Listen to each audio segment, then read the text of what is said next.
Lutheran friends, Pastor Paul, with you here, hoping that all is well with you all. Know that we are keeping you in our thoughts and prayers these days. Just a reminder for you that worship will not be happening at Grace on Wednesdays and Sundays through March 30th.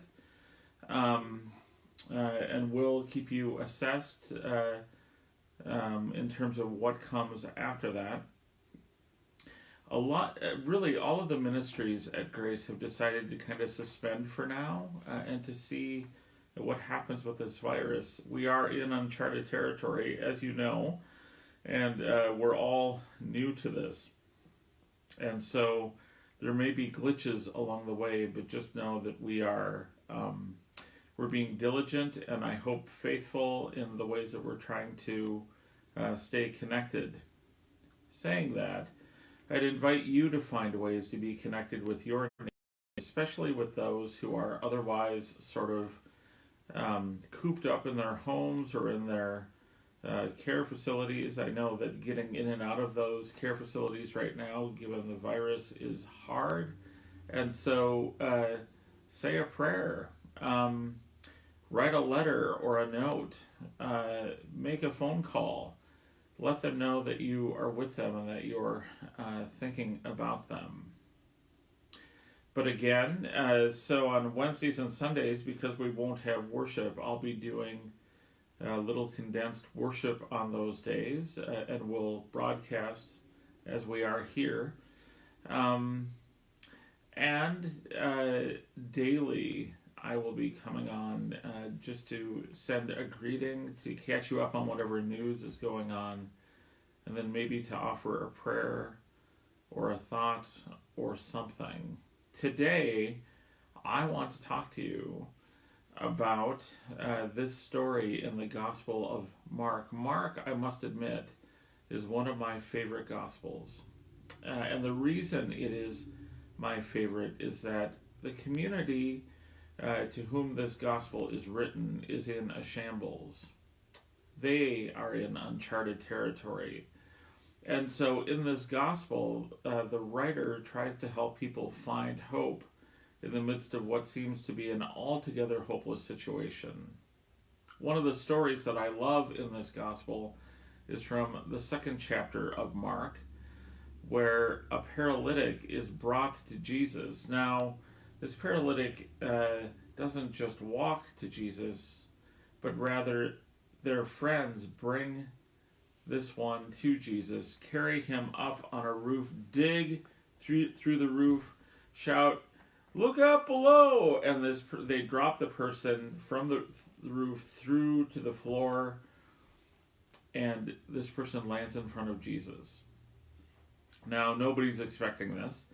And Jesus, I'm sure, is a little bit surprised as well, as hard as that may be to fathom, that Jesus would be surprised by something.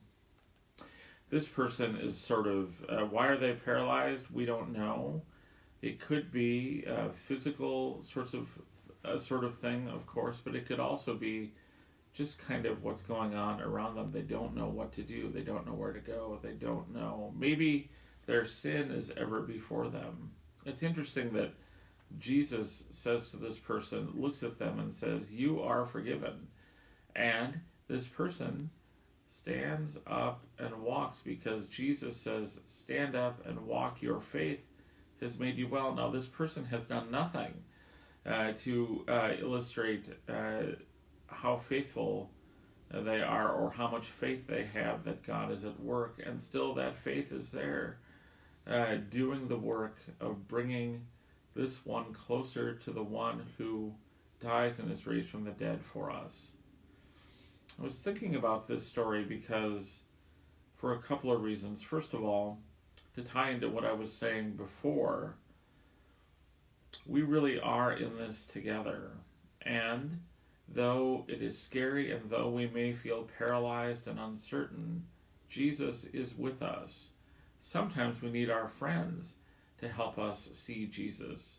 Sometimes our friends are the presence of Jesus in our midst.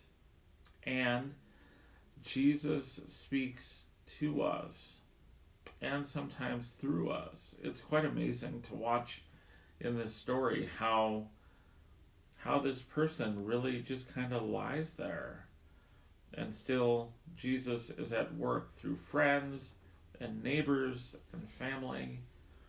And this time, this is what we're called to be about, I think, to care for one another, because isolation and loneliness is deadly. Social distancing is important, for sure. We want to flatten the curve, and I am all for that, and I hope you are as well. But at the same time, still being connected with one another, as we are in the Christian community, is so very vital at this time.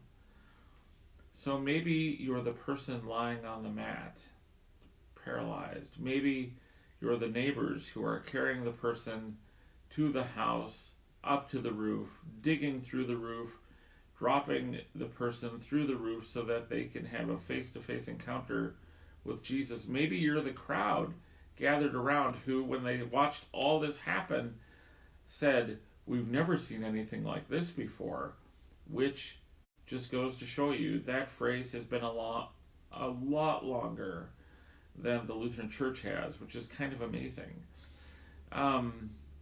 Whoever you are in this story, know that Jesus loves you, forgives you, sets you free. I give thanks to God for you and for the ways that hope is found in your very presence, in your very connections in the world. May you know today God's love and grace that follows and carries you at every turn. Amen.